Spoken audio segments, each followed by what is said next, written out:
Panorama global de las industrias culturales, por Fernando García. ¿Puede la cultura transformar el futuro de América Latina? Fernando García tiene la respuesta. Pero que les pido que la miren no como la anécdota de Fernando García, sino como lo que refleja, lo que representa. Y quiero empezar con un anuncio. Había dos personas muy importantes a nivel centroamericano hace muchas décadas que viajaban por tierra porque les gustaba conocer totalmente Centroamérica. Salían de Guatemala y iban hasta Costa Rica, que eran los 5 países originales de la integración centroamericana. Después se unió Panamá, Belice y República Dominicana. Pues una vez iba pasando por el lago de Yocoa y ven un anuncio, un rótulo, que decía: hoy aquí se vende pescado fresco. Entonces le dice uno al otro: mira ese anuncio, y manejando ahí del otro lado, yo le quitaría hoy, porque se sabe que si se vende es hoy, no es ayer ni mañana, sino que es hoy. Tenía razón.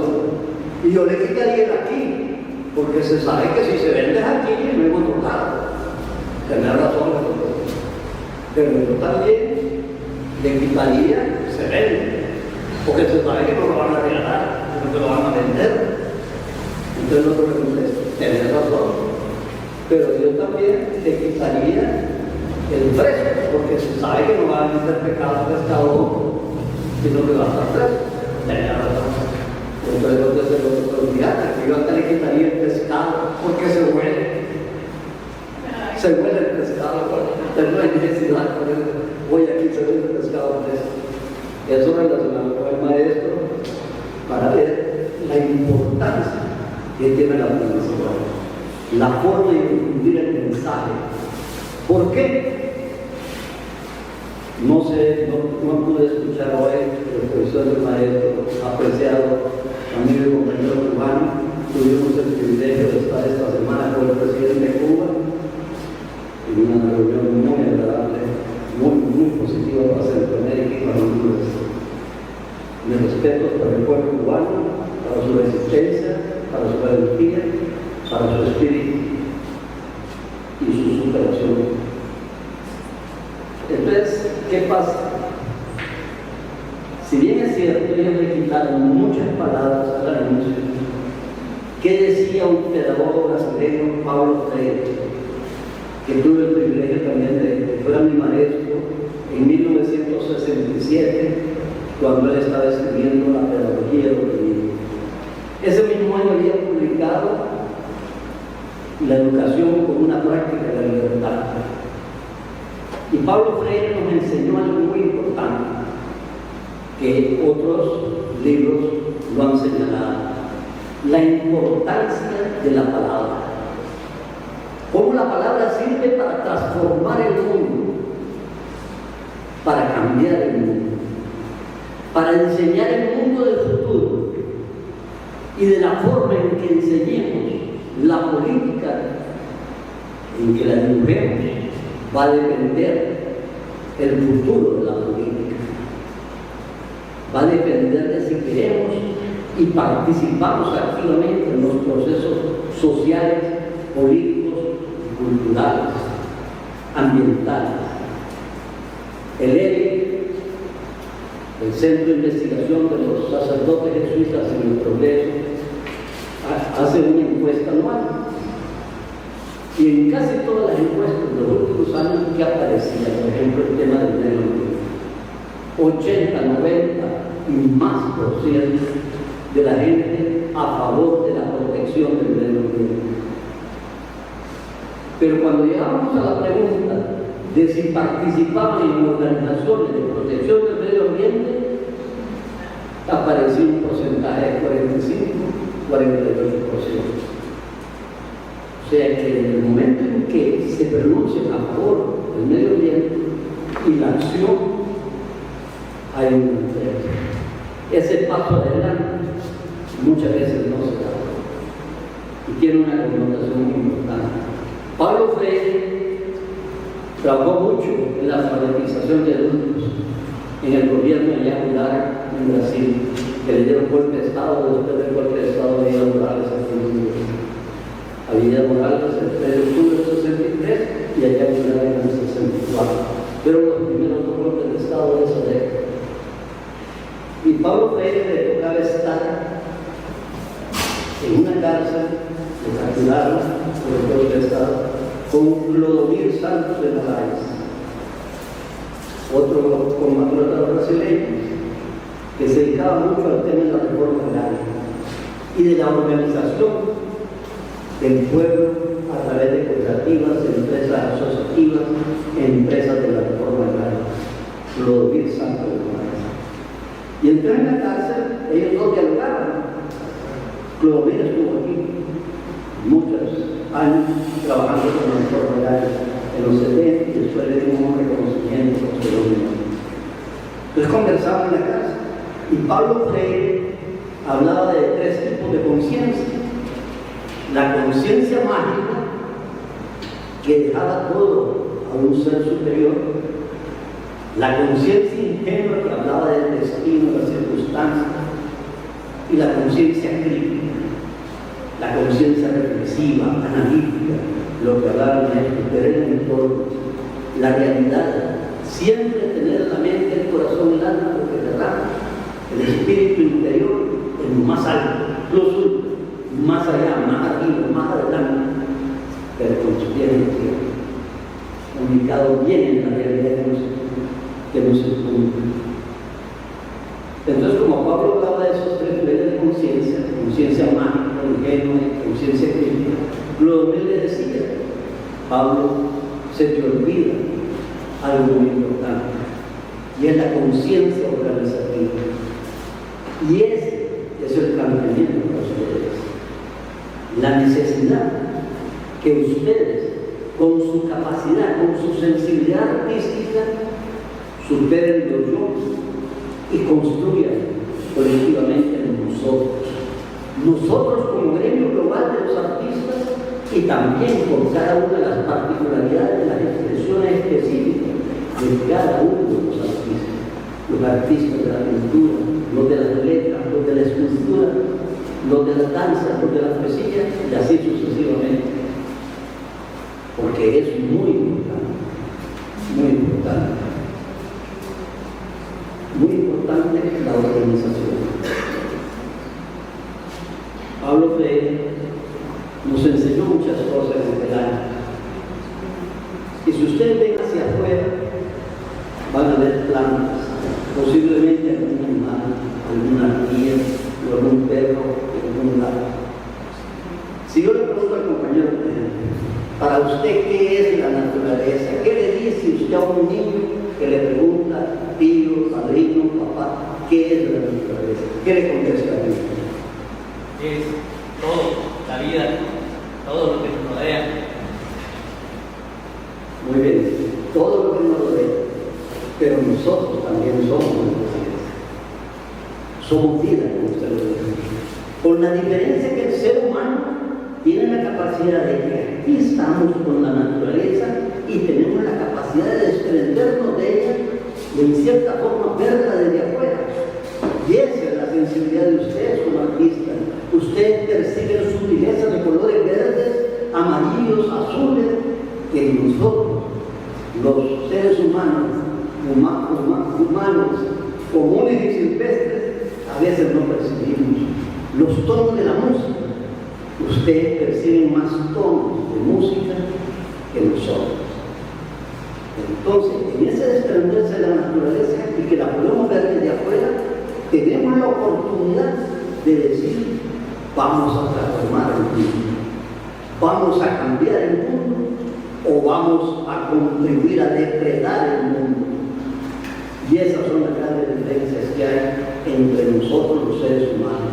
Unos optamos por la vida, otros optamos por la muerte. Y esas decisiones son fundamentales en la vida de cada uno. Y no podemos estar estudiando Y la realización personal como seres humanos, y más ustedes como artistas, va a depender de esa opción. ¿Somos partidarios de la vida o somos partidarios de la muerte? En ese mismo año tuve la oportunidad de un teatro que ya no existe en Santiago de Chile, un teatro republicano, de ver un encuentro, un diálogo maravilloso entre el maestro Pablo Neruda y el maestro Nicolás Guillén. Todavía se utiliza la pata de la emoción. Y cuando Nicolás, el maestro Nicolás Guillén, decía: soldado, aprende a mirar, tú no me vayas a seguir, que hay mucho que caminar. ¿De dónde has sacado tú, soldado, que te dio Dios, si somos la misma cosa, yo y tú? Tú eres yo lo mismo que yo soy tú.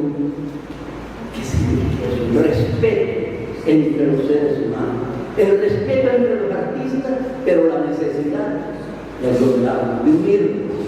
Y como tenemos 5 horas para adelante, entonces podemos hablar mucho. No, dicen que hasta las 5, no son 5 horas, ¿no? Entonces, ese diálogo maravilloso, cuando Nicolás decía: sí en bien, sí en buen, sí en delincuente, sí en verdad. Y cuando Neruda nos dice: es alta la noche en la sangre, es un llamado a la conciencia también de los centroamericanos, muy profundo, a que sigamos. ¿Por qué? Por el camino de lo que acaba de ver aquí entre los ciudadanos, la CELAC, el llamado a la unión de los pueblos latinoamericanos. Por eso, cuando en 1967 yo acuñaba mi seudónimo Bravo Araujo, estaba señalando que Salvador Preso, América Latina y el Caribe juntos, desde el río Bravo hasta la Araucanía en Sudamérica. Ese sentido de integración, de unidad de los pueblos, no de la gente, no de los gobiernos. Y ese simbolismo de 2 poetas, de 2 sociólogos, pedagogos como Pablo Freire y Clodomir Santos de Morales, y esa reunión de la CELAC, se expresa todo eso alrededor del tema de las empresas. La Constitución de Honduras puede tener muchos defectos, pero tiene algunos artículos muy importantes, unos relacionados con la persona humana, con el bien común, con los bienes colectivos, con los derechos humanos, con los derechos de los pueblos originarios y la defensa de la naturaleza. Pero tiene muchos respecto a la empresa. Y uno de ellos es el artículo 330, nada más que ahorita se me perdió. Aquí está si la pueden meditar, por favor. El artículo 330 de la Constitución dice que el sistema económico de Honduras se fundamenta en los diferentes tipos de propiedad y de empresa. Lo abre a todas las posibilidades. ¿Y cuáles son esos tipos de propiedad y empresa? En una forma sencilla y simple. Aquí queda en la computadora grabado estos gráficos y los van a compartir con ustedes en el momento que ustedes lo deseen. Son la propiedad del Estado, las empresas del Estado, ¿cuáles, por ejemplo? La Empresa Nacional Portuaria, la Empresa Nacional de Energía Eléctrica, la Empresa Hondureña de Telecomunicaciones, la Empresa Hondureña de Correos. Segundo, las empresas mercantiles privadas, la de los empresarios comunes, que hay tantas empresas. Aquí estamos hablando de tipos de empresas, ya vamos a hablar de otro concepto. Y las empresas de economía social y solidaria, que es donde ustedes más fácilmente se pueden insertar sin perder las empresas mercantiles, que son las empresas asociativas, las empresas cooperativas, las empresas de la reforma agraria, que no son clientes, bancos comunales. Ustedes pueden promover la constitución de un banco para ustedes, los artistas. Las tiendas de abastecimiento y consumo, conocidas como tal, en las cuales ustedes pueden promover tiendas que les suministren conjuntamente insumos, materias primas, pero que y ellos suministran formas, modalidades de empaque y de embalaje de sus productos artísticos o de sus servicios artísticos, y también caja postales de crédito que tampoco ayuda mucho para ustedes. Esos son los tres tipos de empresas: del Estado, mercantiles y de economía social y solidaria. Esos son los tipos de empresas. Pero también tienen los segmentos empresariales que hay que tomarlo en cuenta. Y los segmentos empresariales es el tipo de emprendedurismo, lo que ustedes realizan, personal o familiar. Por ejemplo, aquí tengo unas fotografías de lo que está realizando en artesanía artística las Olivias de Santa Bárbara, que ella me las mandó y yo las imprimí. Ella quería que yo las presentara en la CELAC, pero fueron unas carreras y era prácticamente imposible poder presentarla y compartir. Lógicamente ella promoviendo su producto artístico, pero que sí vamos a tratar de apoyarla indiscutiblemente. Ese es el emprendedurismo. Después viene la microempresa, la pequeña empresa, la gran empresa, las transnacionales y las multinacionales, que son empresas de los estados, como la Organización de Países Exportadores de Petróleo y la Unión de Países Exportadores de Banano, que desapareció. En la medida en que hay un equilibrio entre los tres tipos de empresas y también hay algún eslabonamiento productivo que se integra unas con otras, la micro, la pequeña, la gran empresa, en esa medida vamos a tener una democracia económica. Y en la medida que tengamos una democracia económica, vamos a poder hacer real la economía política, la democracia política.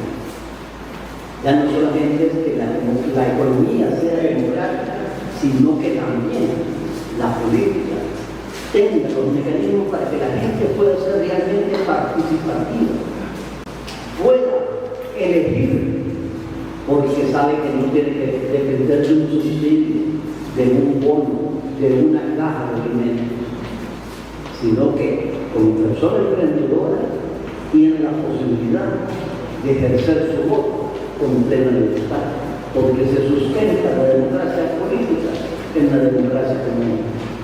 Esos son los tipos de empresas y los segmentos de empresas.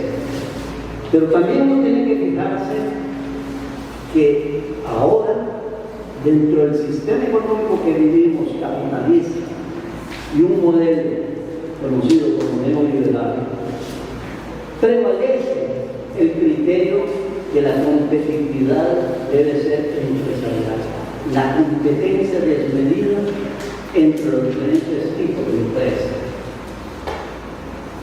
Y cada empresa, como se dice coloquialmente, machucando la otra empresa. Compitiendo entre las empresas en vez de apoyarse entre las empresas para poder realmente competir en el mercado nacional, en el mercado centroamericano y en el mercado internacional. Entonces es muy importante que veamos esa diferencia, la competitividad empresarial que se enfoque exclusivamente en una empresa y lo que se conoce como la competitividad sistémica, en la cual el Estado influye en el desarrollo de los tres tipos de empresas y en los diferentes segmentos empresariales, y en la unión, articulación y relación entre estos tipos de empresas. Si voy muy rápido, me dicen. Si necesitan alguna término que lo desarrollemos, por favor, con mayor confianza, aquí estamos para aprender conjuntamente, como lo dijo el maestro de Cibotepec, todos aprendemos de todos, como decía Pablo Freire, nadie es un ignorante total y nadie Estado. Por eso Pablo Freire hablaba del educador educante y el educando educador. Entonces, ¿cómo es que debe de intervenir el Estado? Debe intervenir analizando los problemas que son históricos, las realidades propias y del entorno. Por ejemplo, ahorita, querer achacarle al actual gobierno el tema de la migración o el tema de la pobreza es reflejar una ignorancia, un cinismo o intereses sociales. Solamente esas tres pueden ser los orígenes de querer achacarle la migración y la pobreza al gobierno estatal. Cuando es un problema histórico que se acentúa con dos expresiones. Hace algunos años estuvimos aquí en Progreso, en una asamblea de la Central Unitaria de Trabajadores de la CUT, CUTH, Central Unitaria. Y era un congreso, más bien no asamblea, era un congreso. Eran como 400 participantes a nivel nacional. A mí me tocó exponer un tema y al final una señora campesina me decía una frase que me hizo pensar mucho. Licenciado, díganos por qué Juan Orlando no quiere a los pobres. Fíjense, esa frase era todo un discurso político, y no político partidario del Partido Liberal, o del Partido Demócrata Cristiano, o del Partido de Nueva Unidad. En aquel momento Libre estaba naciendo, no sé cuál, no era todavía un partido con las características que era actualmente, mucho menos en el gobierno. Esa frase termina con connotaciones también. Un gobierno de élite, un gobierno para un grupo, un gobierno para unos pocos. Y no estoy hablando exactamente. En cualquier momento que ustedes quieran, yo puedo dar las suficientes estadísticas, los suficientes argumentos sobre esto específicamente. Quiero comentarles algo. Yo no voy a decir una palabra que no sustente el documento, en análisis, en reflexiones escritas. Si voy a decir algo que no tengo documentado, yo lo voy a aclarar. Y le voy a decir, esto hasta el momento es una reflexión que no la hemos desarrollado. Esta es una idea que todavía no hemos controlado. Lo vamos a aclarar totalmente. Entonces, ¿cuáles son las formas de intervención del Estado? Además de ver esos problemas estructurales, históricos, ¿cómo nos va a afectar, por ejemplo, las medidas que está tomando el presidente Trump en materia de impuestos a la importación de productos hondureños en Estados Unidos, a las exportaciones nuestras a Estados Unidos? ¿Cómo nos afecta los aranceles, esos impuestos que le estoy poniendo a China? ¿Cómo tiene consecuencias en Honduras? ¿Cómo tiene consecuencias en todo el mundo? O sea que ahorita vamos a vivir una realidad muy diferente a la que hemos vivido histórica y estructuralmente. Hay problemas coyunturales, realidades propias y del entorno que van cambiando tan rápido que uno no se da cuenta. Les comento una historia sobre eso. Permítanme.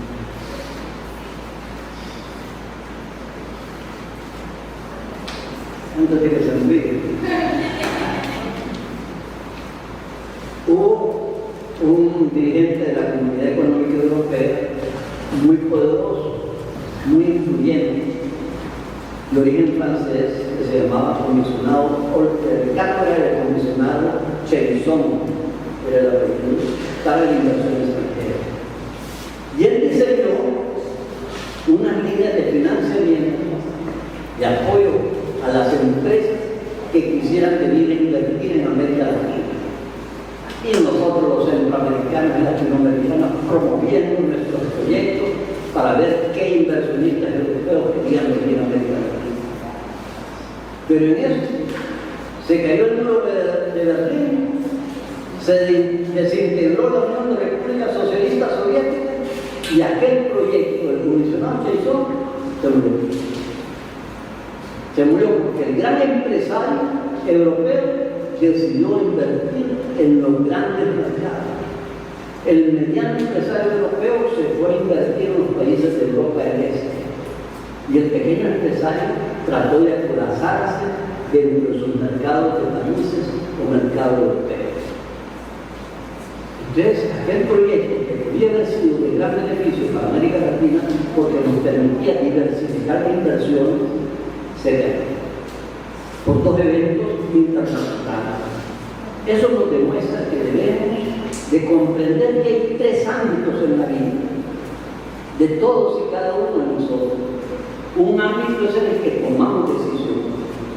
Yo cuando veí que no avanzábamos en Villanueva, por un problema ahí de construcción de la carretera, y 15 minutos, 20 minutos, y media hora, a los 40 minutos, Rigoberto Zelaya, amigo y compañero político, que está aquí de camiseta roja, decidió bajarse a preguntar qué pasaba.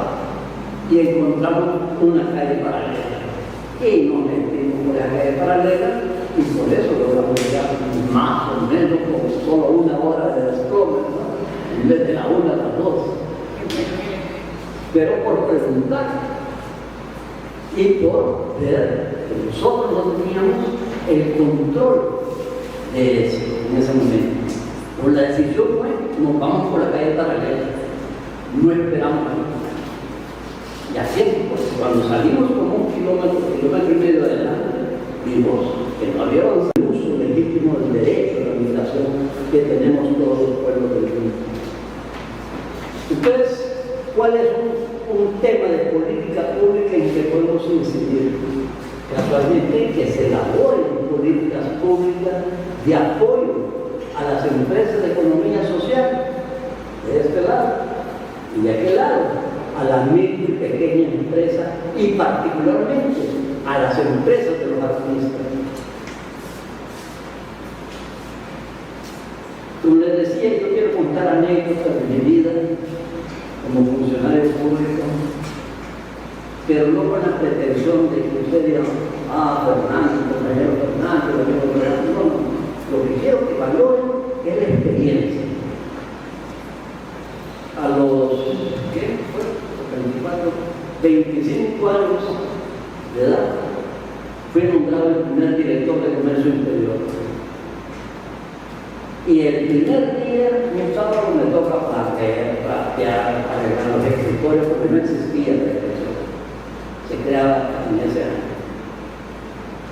Pero el día lunes, ¿con qué me enfrenté? Con que tenía que poner una multa de, en aquel momento, 50 millones de dólares a la empresa Cemento aquí en Panamá. Imagínense, un chilín de 25 años, como algunos de ustedes, un patojo de los guatemaltecos, enfrentando aquella decisión. ¿Le pongo la multa o no le pongo la multa? Hice la multa.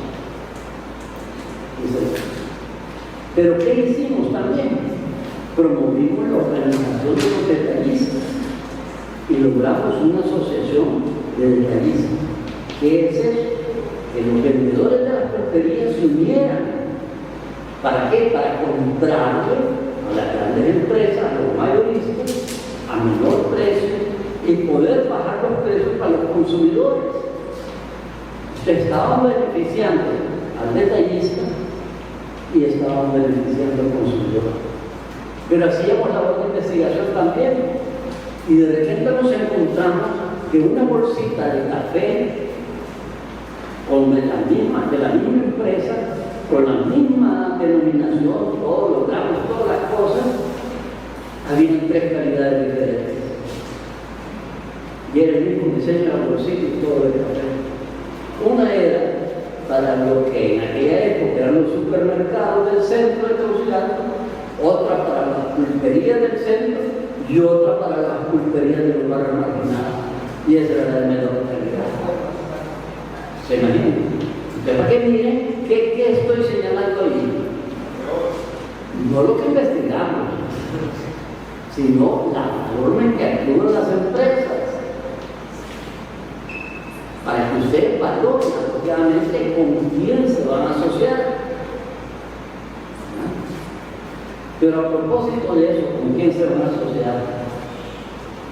Una vez en Nicaragua teníamos una reunión de empresarios de diferentes ramas de actividad, pequeños hoteles, artesanos de madera, artesanos de muebles, madera mueble, artesanos de artesanía, no solamente utilitarias, sino que artística, fabricantes de pan, fabricantes de tortillas. Solamente de pan logramos una vez organizar a 1000 mujeres panaderas. ¿Se imaginan? 1000 mujeres panaderas. ¿Y qué hacían esas mujeres panaderas? Se paraban frente al gobierno y le decían: queremos que nos ayude a regular los precios del aceite y del azúcar. ¿Para qué? Para producir mejor pan, mejor calidad, mejor precio y beneficiar a los usuarios, a los consumidores del pan. Pues en esa reunión con empresarios de diferentes actividades se habían invitado unos empresarios de la ciudad de Barcelona, en España, y eran empresarios de la actividad de la cadena productiva, se llama cadena productiva, cadena de valor de madera mueble. Transformaban la madera para hacer muebles y ganar un mejor precio. Y entonces nosotros, hablando de la necesidad de la organización, estoy hablando de hace 20 años, 21, 22 años, 2003, 2004, 2005. Y entonces los empresarios nicaragüenses, principalmente también de otros países centroamericanos, nos decían: no, pero es que yo no confío en el plan, que es un ladrón. No, pero yo no confío en su plan porque vende a precio más bajo para quebrarnos. Que yo no confío en el otro porque usa la balanza, uno para comprar y otro para vender. Entonces la discusión se estaba poniendo muy caldeada. Entonces yo le pregunté a los empresarios de Barcelona, que estaban tres representantes en ese momento, pero era un grupo ya de más de 400 empresarios de madera mueble de la ciudad de Barcelona. ¿Y ustedes cómo se organizaron? No, nosotros empezamos 6 y nosotros 6 nos sacábamos de la mugre, nos insultábamos así con las cosas, los mismos problemas que ustedes señalan aquí, los teníamos nosotros. Pero nos dimos cuenta que para poder superarnos, para poder crecer, teníamos que unirnos. Y superamos esas diferencias y ahora somos más de 400 empresarios en la Asociación de Madera Mueble. Entonces ahí vemos cómo la asociación, la organización, por ejemplo, de esas panaderas, puede incidir en las políticas públicas para que haya control de calidad en los productos que nos venden, que haya existencia de indicadores que nos digan cómo está esa calidad y la productividad de las empresas, que haya también innovación tecnológica, investigación y desarrollo, y que haya un incremento de productividad. Todo eso nosotros podemos incidir si estamos organizados. Si no estamos organizados, lógicamente no vamos a poder.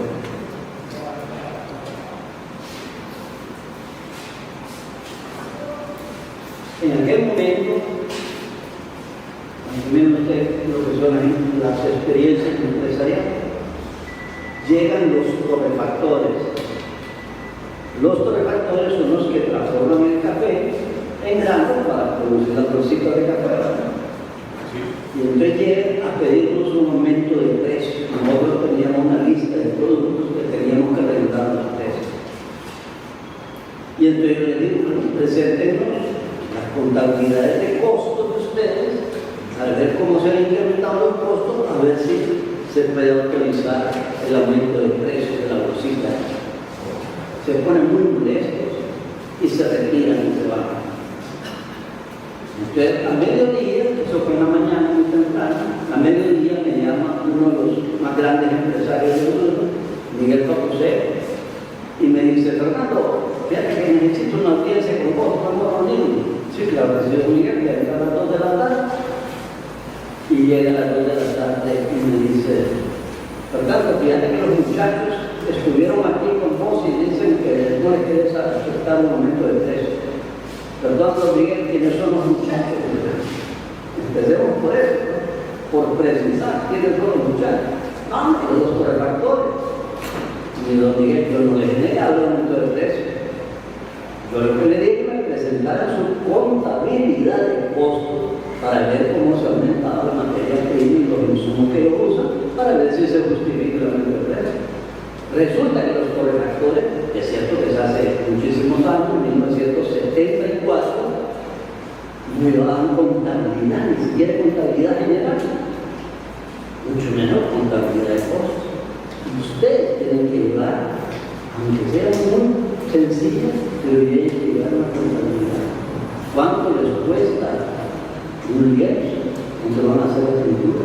¿Cuánto les cuesta tal materia prima? ¿Cuánto les cuesta electricidad?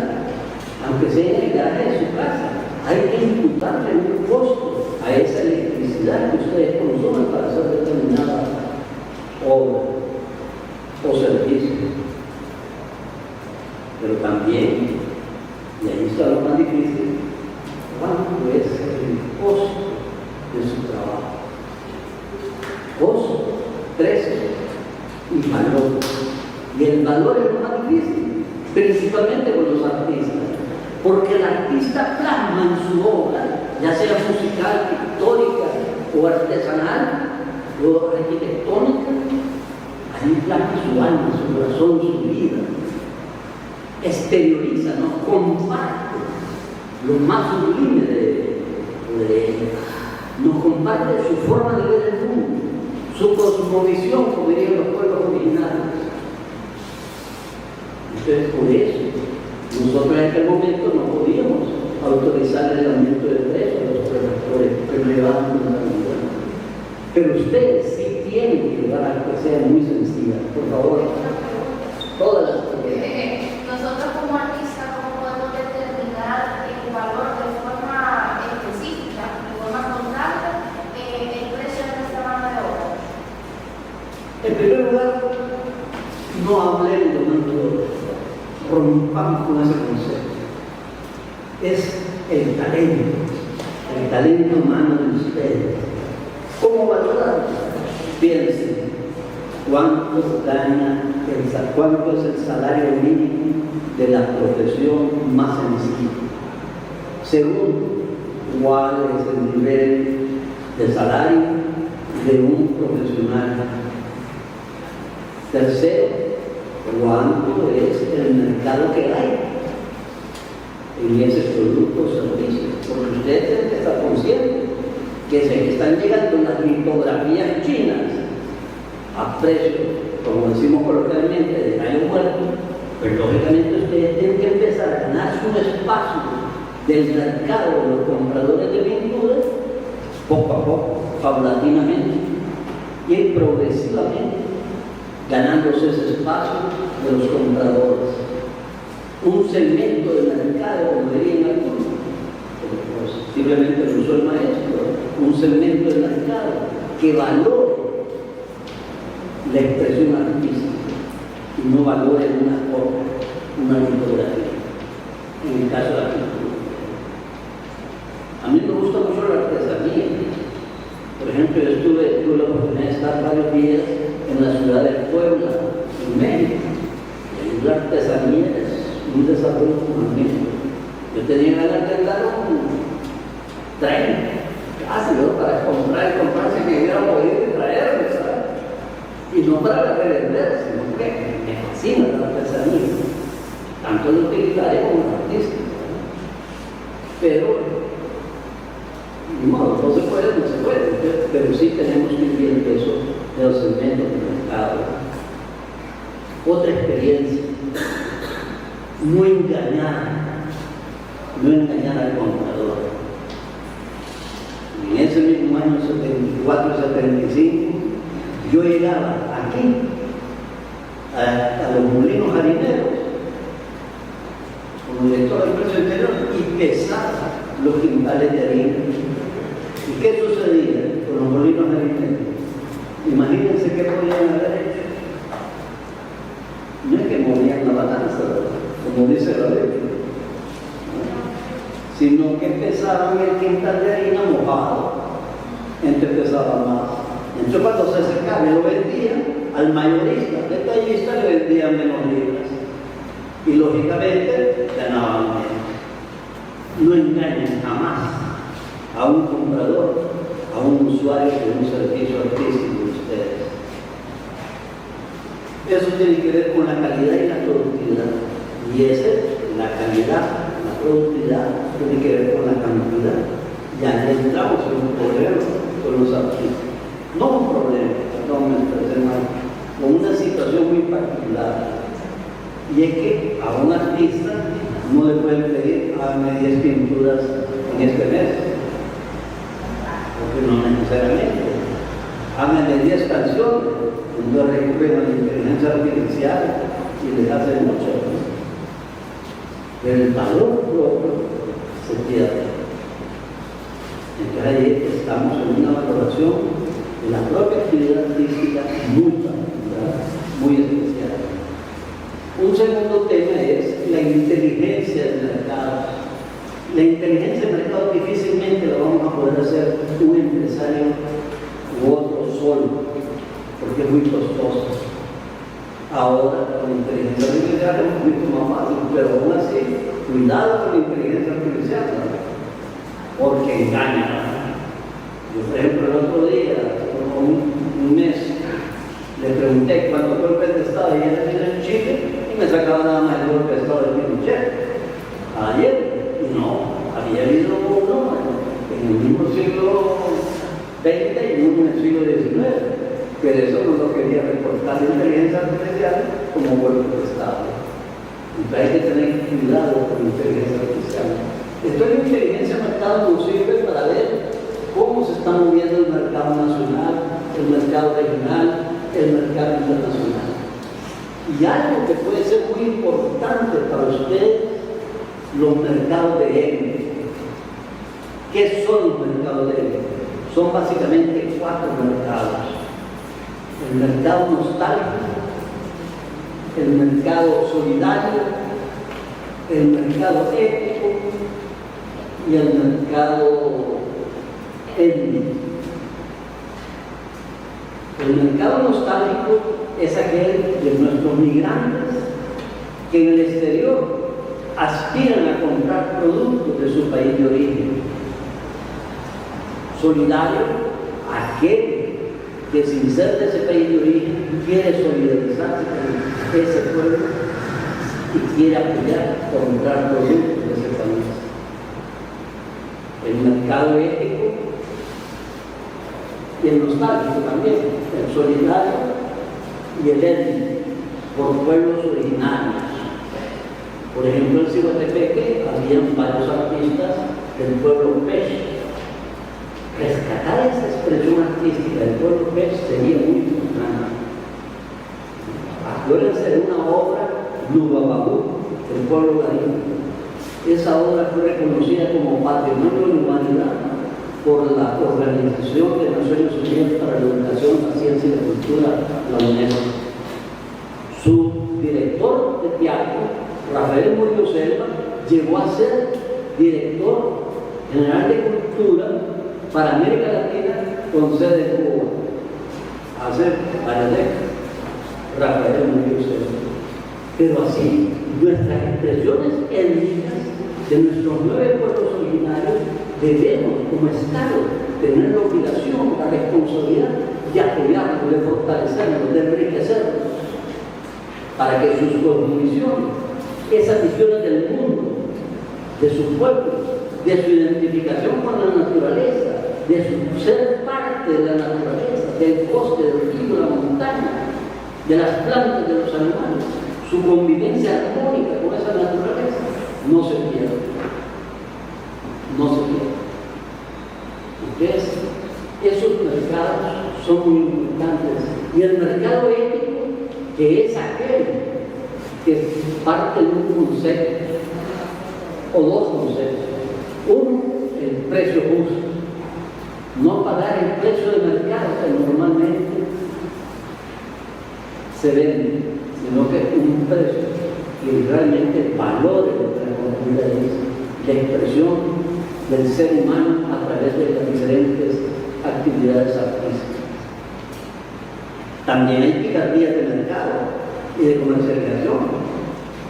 Una vez, hace muchas décadas, en Bélgica, yo me encontré en un momento el café que se consumía en Bélgica era de Brasil, principalmente, y de Colombia. Y de repente, poco tiempo después, empiezan a aparecer en los mercados el mercado del café de Nicaragua. Y yo pregunto, ¿por qué el café de Nicaragua? Y entonces me comentan que los sandinistas tenían grupos de solidaridad con la revolución sandinista en los 80 y andaban en los supermercados simplemente haciendo una pregunta: ¿y venden café de Nicaragua? ¿Y venden café de Nicaragua? ¿Y venden café de Nicaragua? ¿Y venden café de Nicaragua? Los gerentes de los mercados decían: nos están pidiendo el café de Nicaragua, compremos y traigamos y vendamos. Y así fue creciendo ese segmento del mercado. Entonces, para que miren lo importante que es la inteligencia de mercado. Pero lógicamente, a veces hay exigencias de esos mercados. Un sello de calidad. Las famosas normas internacionales de la Organización Internacional de Calidad, la ISO 9000, la ISO 14000, etc.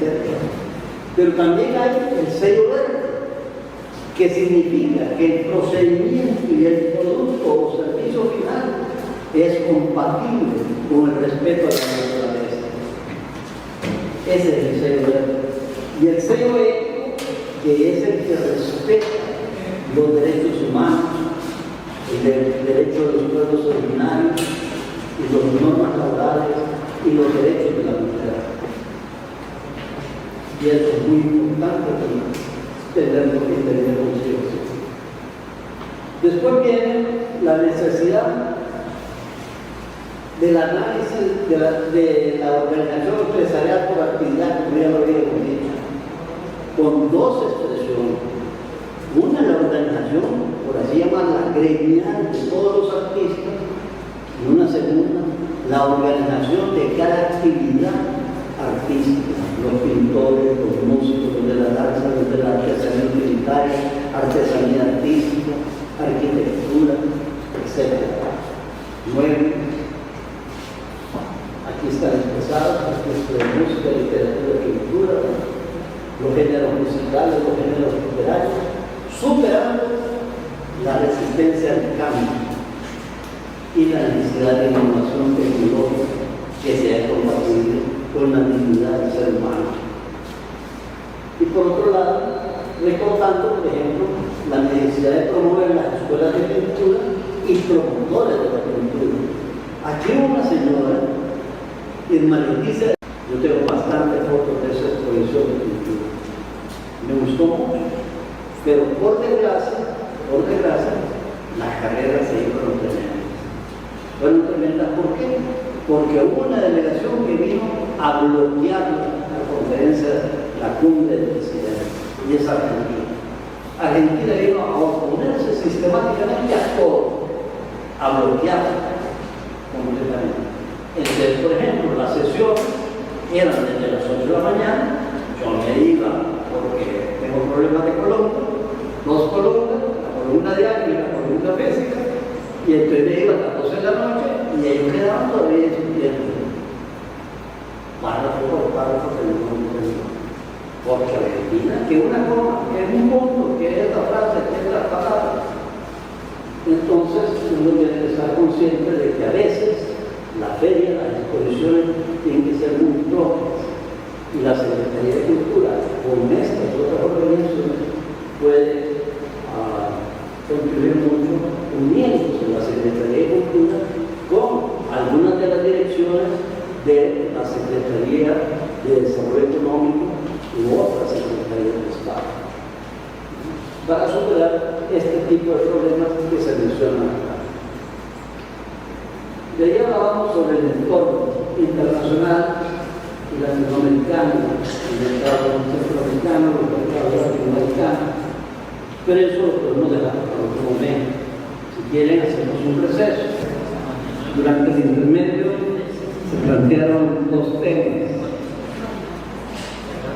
Uno que tiene mucha importancia para mí y creo que esta historia es muy ejemplificante. Los bananeros de Honduras estaban organizados muy poco. Había cooperativas de productores de banano, asociaciones de la reforma agraria, productores de banano, productores independientes. Pero nosotros en 1994 decidimos promover la Asociación Nacional de Productores de Banano. Y nos venimos por toda la costa norte a promover que se organizaran como una Asociación Nacional de Productores de Banano. Y logramos que se organizaran. A quien le corresponde entregar la personería jurídica de una asociación de ese tipo es al Ministerio de Gobernación y Justicia.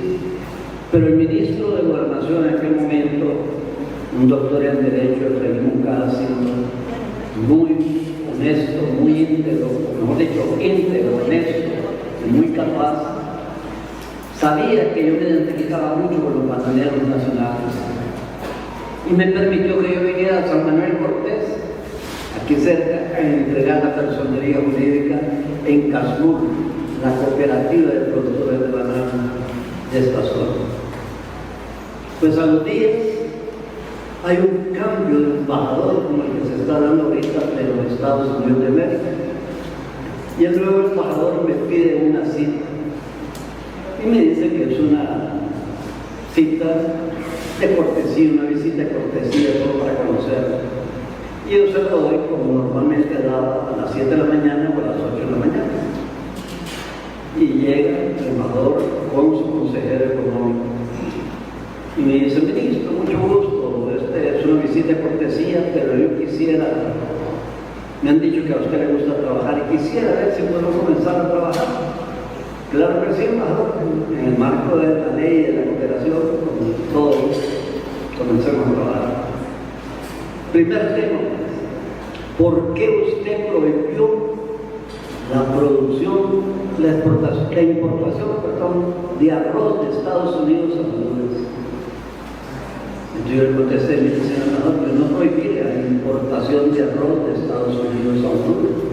Lo que prohibí fue que ustedes nos metieran una calidad de arroz que ustedes no nos permiten a nosotros, que nosotros vendamos en el mercado de Estados Unidos. Y nosotros no tenemos ciudadanos de segunda clase. Por eso no permití que se importara ese arroz de Estados Unidos, esa calidad de arroz. Furioso el embajador, muy honesto, era irlandés, italiano, neoyorquino y católico, era un cóctel molotov completamente aquel embajador. Segundo tema, ¿por qué usted mandó una ley de comercialización de los combustibles al Congreso Nacional en que protege a la empresa nacional? Dice el señor embajador que mi padre estudió en Estados Unidos sus maestrías y me decía que la clase media de Estados Unidos respetaba mucho su constitución. ¿Usted cree que es cierto? Y entonces empieza el embajador a hablar de la constitución y aquí y allá. Y entonces el embajador quiere que usted, que yo salga diciendo a los medios de comunicación que usted me está pidiendo que yo violente la constitución de Honduras. Porque la constitución dice que debemos proteger a la pequeña empresa, a la pequeña industria nacional. Más modesto. Tercer tema, porque usted se ha ido a los campos bananeros a organizar a los bananeros nacionales. Señor embajador, ¿y usted por qué está aquí? ¿No está usted estoy en este momento hablando como representante de la compañía bananera. Usted haga lo propio por sus empresas, que yo voy a hacer lo propio por las empresas hondureñas. Buen día, hermano. Y sobre todo,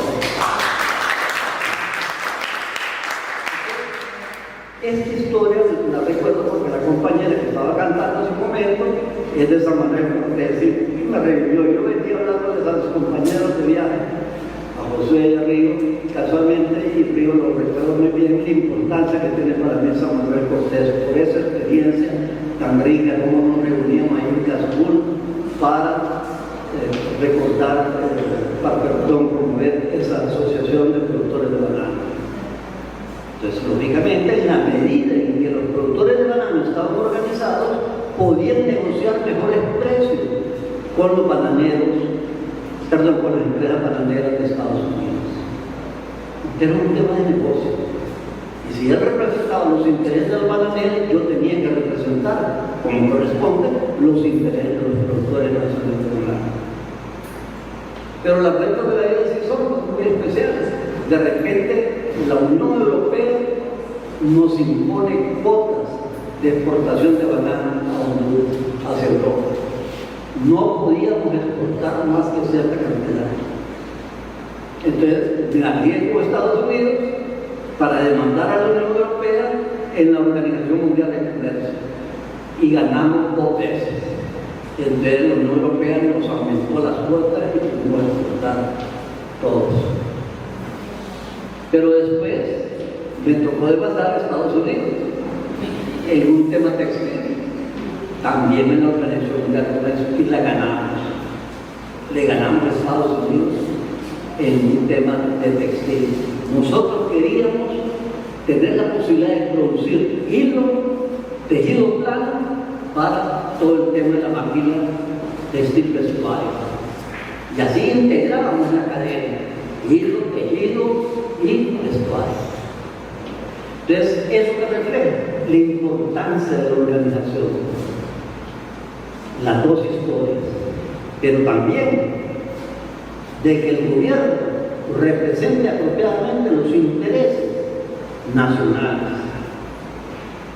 Y por eso recordamos de nuevo las decisiones propias de ustedes, organizarse, las decisiones de incidir en el gobierno en políticas públicas, en financiamiento, que el Banco Nacional de Desarrollo Agrícola Banadesa amplíe con líneas de financiamiento que gestiona la Secretaría de Desarrollo Económico a favor de los artistas junto con la Secretaría de Cultura. Pero para que miren lo que es la inoperancia de nuestros gobiernos, en 1997, siendo ministro económico, logré un laboratorio de $10 millones para metros, para medidas, para producción, metrología, con Taiwán. Y ese laboratorio estuvo empaquetado, embodegado 10 años, sin utilizarse. Cuando se decidió instalar, después, muchos años después, en el gobierno de Manuel Zelaya Rosales, tuvieron que venir los técnicos de China a revisar, actualizar, a mejorar. Pero las empresas, hablábamos de los tipos de empresas, las empresas de economía social, empresas asociativas, empresas cooperativas, bancos comunales, tiendas de abastecimiento y consumo. En 1997 logramos entregarle la personería jurídica al Consejo Hondureño del Sector Social y Económico. Y se aprobó un pequeño fondo de financiamiento para estas empresas del sector social y económico, que es la forma más fácil de que ustedes se puedan organizar como artistas. ¿Y saben cuándo se logró capitalizar? En el 2006, por el gobierno de José Manuel Zelaya Rosales. O sea, a esos ritmos de definición de políticas públicas no vamos a poder avanzar. Entonces, ¿qué se necesita? Muchas veces la presión de las organizaciones.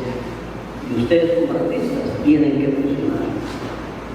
Yo le decía al presidente Reina, presidente, hay decisiones que las puede tomar un director general, hay decisiones que las puede tomar un viceministro, hay decisiones que las puedo tomar yo como ministro, pero hay decisiones que las tiene que tomar usted, y hay decisiones que las tiene que tomar usted con su consejo de ministros, y hay otras decisiones que las tiene que tomar usted con su consejo de ministros y su pueblo organizado,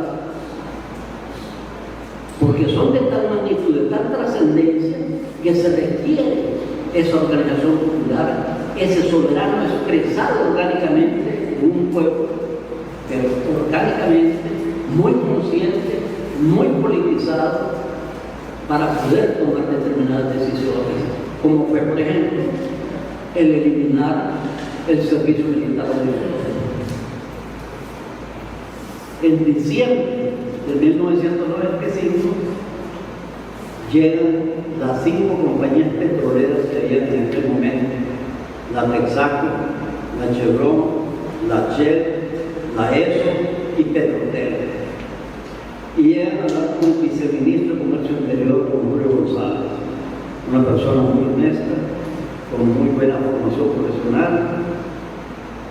Y entonces llegan a hablar con él y le dicen, vean que amenaza, que si no les aumentamos la ganancia, que entonces en diciembre, ese mismo mes o un mes después, no iba a venir el barquito con combustible e iban a desabastecer el país de combustible en el mes de diciembre. Entonces llega el viceministro de la oficina y me dice, ministro, ahí están las compañías petroleras amenazando, y trajeron esta carta, una carta de 4 o 5 renglones, pero firmada por los 5 gerentes de las 5 unidades petroleras. Estoy hablando de que miremos los segmentos empresariales, cómo las empresas transnacionales, las grandes empresas, nos presionan a tomar decisiones. Entonces, veo la carta y en la carta decía, casualmente, de que si no le subíamos la ganancia, no le aumentábamos la ganancia, no garantizaba el abastecimiento de combustible. Entonces me dice el viceministro, que vengan aquí a su oficina, no, que no entren aquí a mi oficina esos señores, no por mí, sino por la dignidad del despacho ministerial. Aquí no entran, yo voy a hablar con ellos allá. Y yo, ministro, ¿viene usted a chantajear al Estado? No, ministro, no se trata de chantajear al Estado. ¿Y qué es lo que dice esta carta? Que si no le aumentamos el precio, ustedes no van a traer los barquitos de combustible. Si ustedes hacen eso, al día siguiente yo renuncio. Entre ellos, o sea, que concretos felices, pues sabían cómo yo los tenía, como decimos coloquialmente, a mecate corto. Sí, le digo, pero no, que voy a renunciar aquí. Voy a renunciar en Washington con una conferencia de prensa y lo voy a procesar por prácticas oligopólicas, porque las 5 empresas firmaron esta carta. Y con esta carta me bastizó. Así que, atengan. O desabastecen ustedes y yo renuncio, o abastecen y seguimos con los mismos precios, porque no se justifica un aumento de precio. No se debieron aumentar el precio. Pero yo llamé al presidente Reina y le dije, presidente Reina, acabo de tomar esta decisión. Así que está enredado. ¿Cuál es mi decisión? Llamé al jefe de las Fuerzas Armadas, al general Disco Elvir, y le dije, general, necesitamos que nos presten los tanques de almacenamiento de combustible porque este país no puede ser desabastecido. Y la respuesta del general Disco fue, ministro, no tenemos presupuesto. ¿Por qué? Porque yo había sido el expositor de una reducción del presupuesto porque no queríamos, con el presidente Reina, una carrera armamentista aquí en el país. Y lo había hecho en un salón más grande que este, frente a 80, 90 tenientes coroneles y generales de lo que se llamaba el Consejo Superior de la Fuerza Armada. Y entonces él se desquitó diciendo que eso no tenemos presupuesto. Entonces yo contesté por teléfono, general, con la Fuerza Armada o sin la Fuerza Armada, este país no va a ser desabastecido. y llamé al ministro de Economía de El Salvador y al ministro de Economía de Nicaragua y logramos un plan de abastecimiento de combustible del país. Y llamé al embajador de Estados Unidos, señor embajador, aquí estuvieron algunos gerentes de las empresas de ustedes, como marca de ustedes, y el diálogo fue este y este. Así que usted sepa que si ellos no traen los barcos, yo renuncio en Washington y lo demando por práctica de Europa. Y llamé al embajador de Honduras en Washington y buscar un cuerpo fuerte de abogados especializados en derecho mercantil para demandar a estas empresas. Entonces ahí vemos la necesidad del concepto de nación, de tener una visión de desarrollo nacional, de una visión sistémica de la competitividad y no una visión simplemente empresarial de una empresa privada, sino de todo el sistema de producción, las cadenas productivas, como les decía, madera mueble, cuero calzado, leche y derivados, leche, lácteos, derivados, etc. En Nicaragua, por allá producían quesillo y por allá producían tortillas, y en medio había 3 intermediarios. Nosotros logramos ponernos en contacto directo y entonces abarataron los precios de la tortilla con quesillo. Ustedes tienen que organizarse para ponerse en contacto directo con quienes les abastecen la materia prima que ustedes utilizan y evitar esa cadena interminable de intermediarios. Entonces, ¿qué pasa con esta historia? Esta historia nos refleja la complejidad del mundo empresarial, la libertad de algunos y la integridad de otros. Había la Asociación Hondureña de Distribuidores de Vehículos Automotores de Repuestos, 1995. ¿Saben cuánto ganaba una empresa de aquí en San Pedro Sula? En repuestos, en un repuesto, ganaba 1000%. Cuando yo lo denuncié públicamente, sin decir el nombre de la empresa, pero con todo el consejo hondureño de la empresa privada, se paró y me insultó en nada. Y una persona que tenía al lado me dijo: tranquilo, Fernando, no conteste, déjenlo que ya sabemos quién es. Pero imaginen ganar en un repuesto 1000%. Entonces, ¿cómo se va a desarrollar un país cuando existe una avaricia, una voracidad de ese tipo? Y entonces, ¿qué pasa?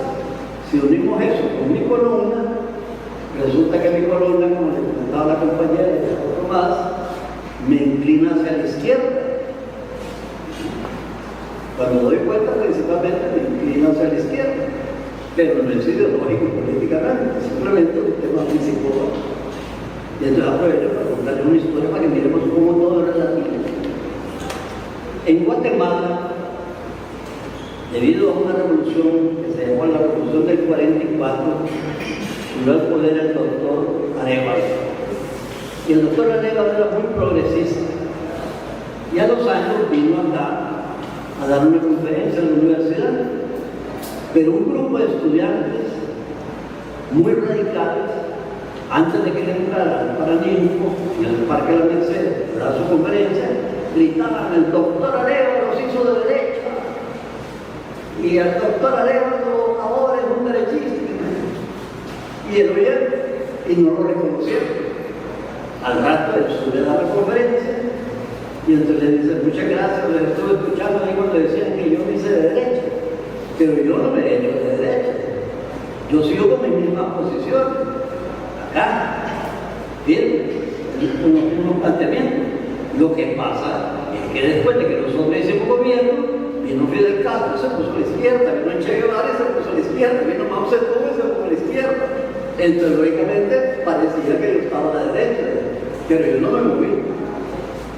Y es una anécdota que refleja cómo algunas posiciones, por ser nacionalista en el sentido de nación, de país, de patria, de pertenencia, de arraigo de identidad con el pueblo, pueden parecer que son cualquier cosa.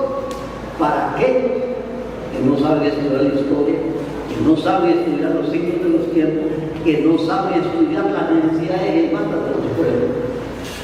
Y es algo que Xiomara Castro, Sarmiento de Celaya, ha sabido hacer, interpretar esos signos de los tiempos. Aquí una de las aberraciones más grandes que tuvo el gobierno de Porfirio Lobo Sosa y Juan Orlando Hernández Alvarado fue una figura aberrante que se llama zonas de empleo y desarrollo económico, que no son generadoras de empleo, son zonas que se delimitaron para atraer inversión extranjera que no invierte, que es hasta donde podemos identificar ahorita para un típico lavado de activos y evasión de impuestos en sus países de origen. Nosotros hemos escrito 5 documentos sobre este tema desde el 2014. Me endeudé hasta el techo, tuve que hipotecar mi casa, pero esa lucha no la levantamos. Y Xiomara, cuando hablamos por primera vez sobre el tema del 2013, me pidió que coordináramos su primer plan de gobierno. Y allí señalábamos la lucha contra las sedes, zonas de empleo y desarrollo. Este es el 5º documento que hemos publicado, así en forma de imprenta, digamos, con el apoyo de la Fundación Friedrich Ebert, alemana, apoyada por el Parlamento alemán. Se llama Nuevo Colonialismo, son las sedes un modelo de desarrollo. Y hoy quiero permitirme el honor de compartir con ustedes dos. Por favor.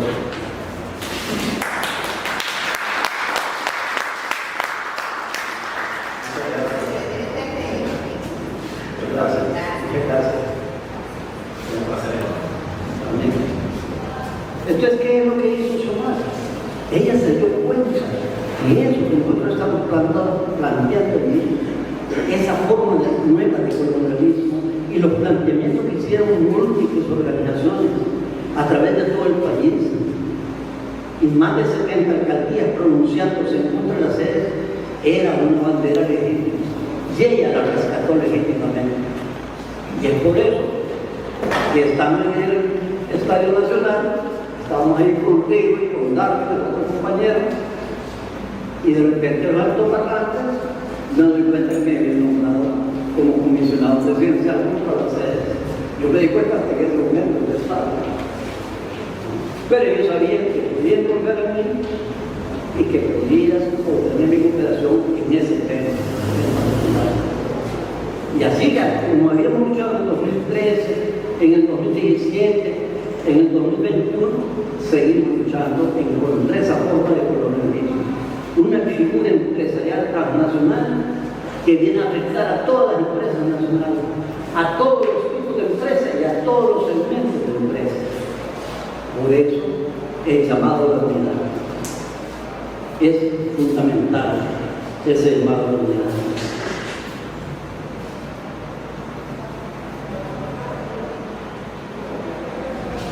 Aquí tienen ustedes las azucareras. Siendo director de comercio interior, llegaron 2 gerentes de las azucareras y me pidieron aumento de precios para el azúcar. Y yo les dije, miren, no se justifica, porque ustedes están vendiendo todo el azúcar al mercado internacional y obteniendo grandes utilidades, grandes ganancias, y por eso que nosotros hemos ido a Cuba a comprar azúcar moreno para abastecer el mercado nacional, para poder vender todo el azúcar nacional y obtener mejores precios y hacer reforma agraria. Ese era el planteamiento 1974. Entonces les dije, pero habría una forma en que yo podría considerar un aumento de precios. Y es que ustedes democratizan la empresa. Entonces, ¿cómo que democraticemos la empresa? Que a los mayoristas, por tantas quintales de azúcar que compran, les entreguen unos bonos y con tantos bonos compren acciones de la empresa. Y los detallistas lo mismo.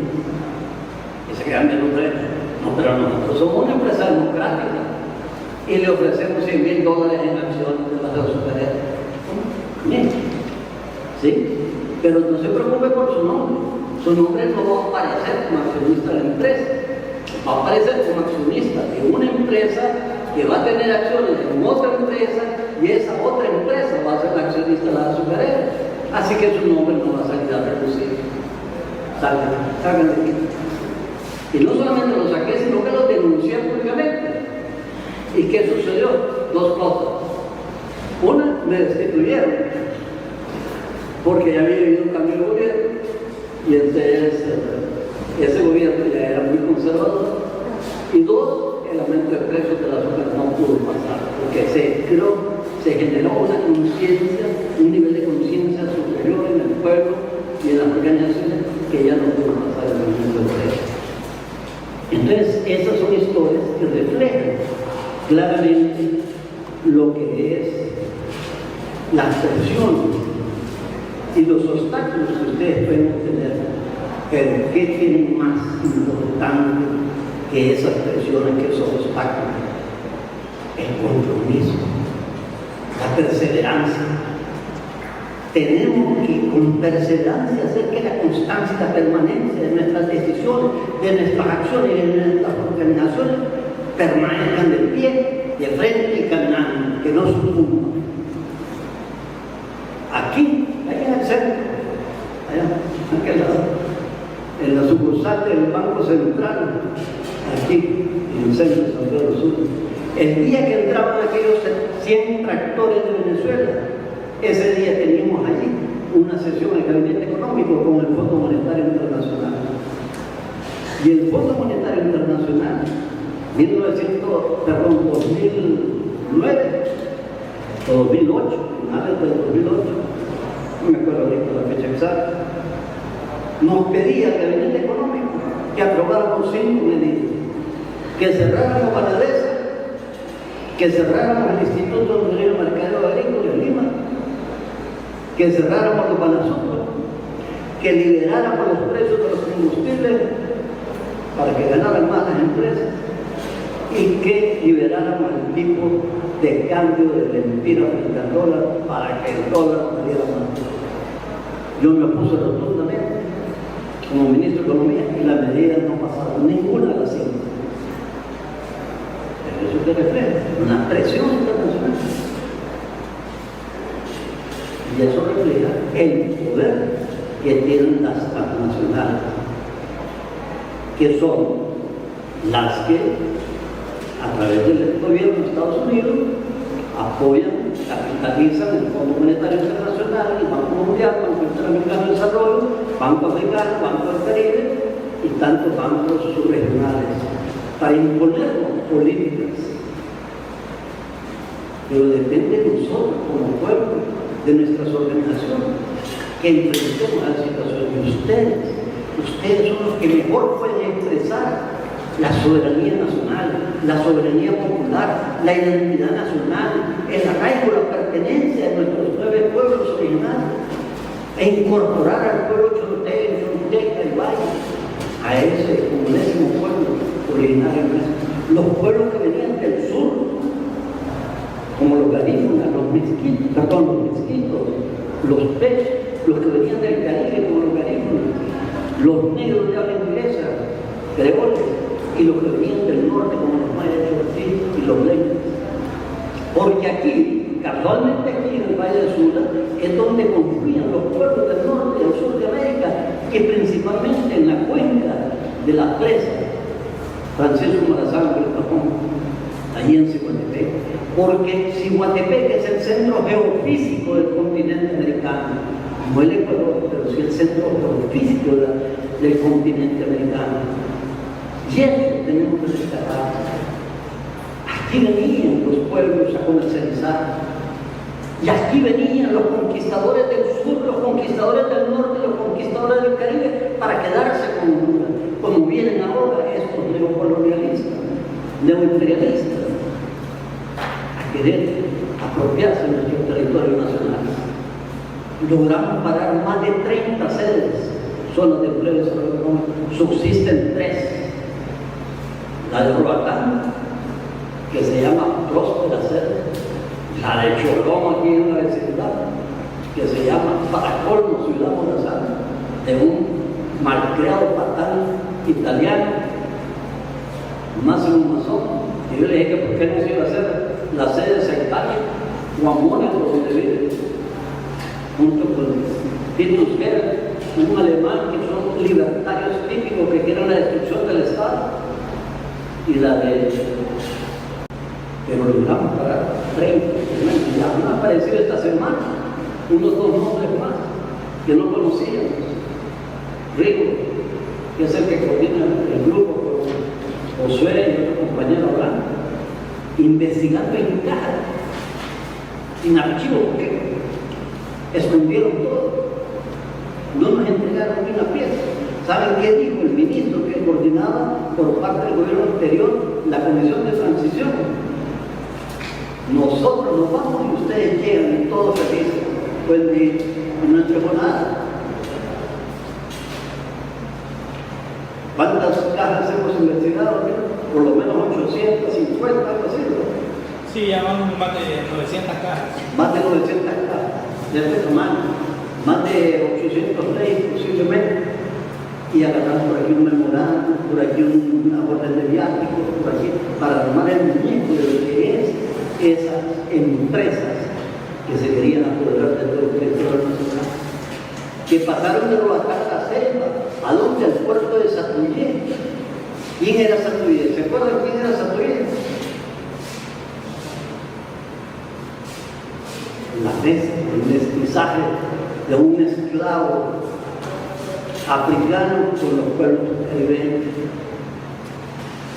que lo mandaron para acá, a Roatán y a Honduras, y aquí se expandieron y formaron el pueblo garín.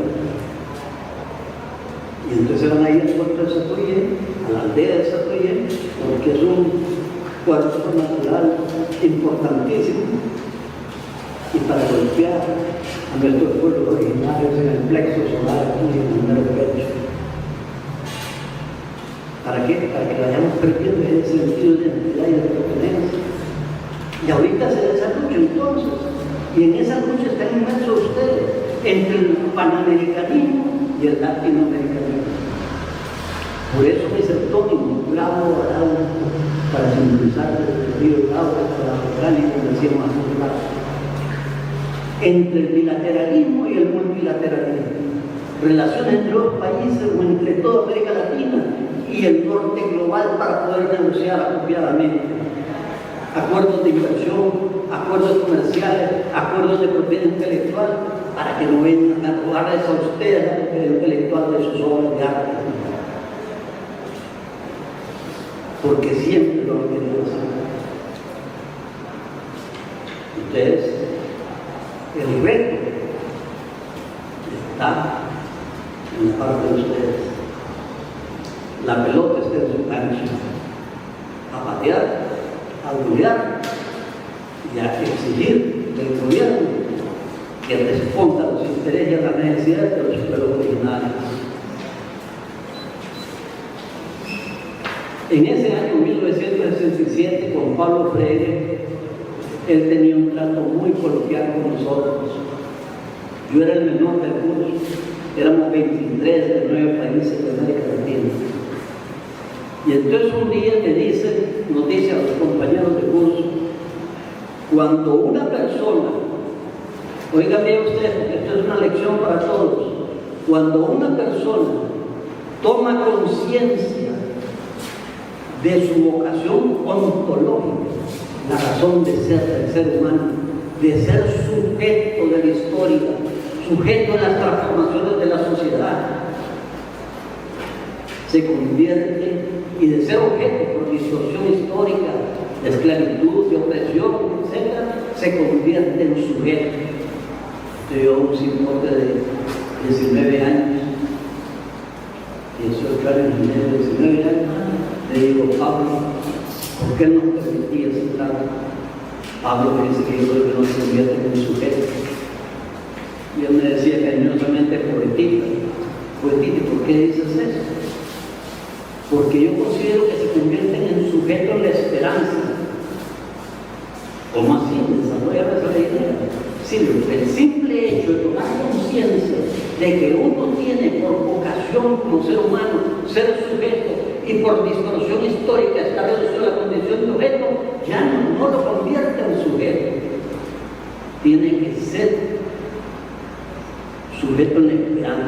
pero una esperanza activa, una esperanza que construye el futuro porque sabe que puede esperar una transformación profunda en la medida que uno participa dirigente, activamente en la construcción de esa nueva sociedad. Entonces Pablo me dijo, poetita, ¿me permites que utilice esa frase en el libro La Pedagogía de lo Prohibido? Claro que sí, Pablo, con gusto. Y la utilizó. Pero lo que no me esperaba yo jamás es que Pablo pusiera un pie de página que dijera Fernando García, un nuevo hondureño en la primavera del 67. Ustedes ven en la Pedagogía de lo Prohibido y ahí van a encontrar el nombre de este servidor de ustedes. Entonces, hacer sujetos construyendo día a día esa nueva sociedad, esas organizaciones de ustedes, los artistas, en base a toda esta situación. Ahí les queda en la computadora, ahí les pueden compartir. Aquí les vamos a compartir también a los coordinadores. ¿Qué coordinadores hay aquí de departamentos o de regiones? Aquí ando los tres. Las organizaciones a favor de la cultura, hay una más. Ya la tiene la Secretaría de Costa Rica, de Guatemala, de Cuba. Las organizaciones que promueven la cultura, por lo menos hay una enumeración, unas cuantas, como un indicativo de que ustedes pueden luchar por el tipo de empresas que apoyan la cultura en sus diferentes manifestaciones. Analicen, estudien, busquen más información y por allí está la lucha. Pero con principios. Y uno de los principios es la solidaridad. Y como decíamos en Zihuatepeque, solo hay dos cosas que entre más se comparten, más se multiplican. ¿Cuáles son? Las dos cosas que entre más se comparten, más se multiplican. Dos. Una, el conocimiento, y la otra, el amor. El amor expresado en la solidaridad con el prójimo. Ser solidario, compartir. ¿Qué quiere decir compartir? Partir el pan con el otro. El 19 de julio fue el triunfo de la Revolución Sandinista. El 21 iba yo a entrar en Nicaragua en mi carro lleno de sándwiches de cigarros. Y todavía estaban las trincheras de los sandinistas luchando contra la Guardia Nacional de Somoza. Y era impresionante ver cuando yo les daba un sándwich o dos sándwiches. Hay una trinchera, inmediatamente lo partían y lo compartían entre los 4, 5, 6 soldados que estaban ahí, guerrilleros. Y les daba un paquete de cigarros e inmediatamente empezaban a compartir los cigarros entre ellos. Esa solidaridad, ese amor que se expresa en la forma en que uno entrega un micrófono, que uno comparte un plato de lo que sea, pero que para en la entrega de uno mismo, lo más importante que tenemos aquí adentro, que es lo que verdaderamente cambia las sociedades, el amor, que significa compromiso con. Entonces, de nuevo,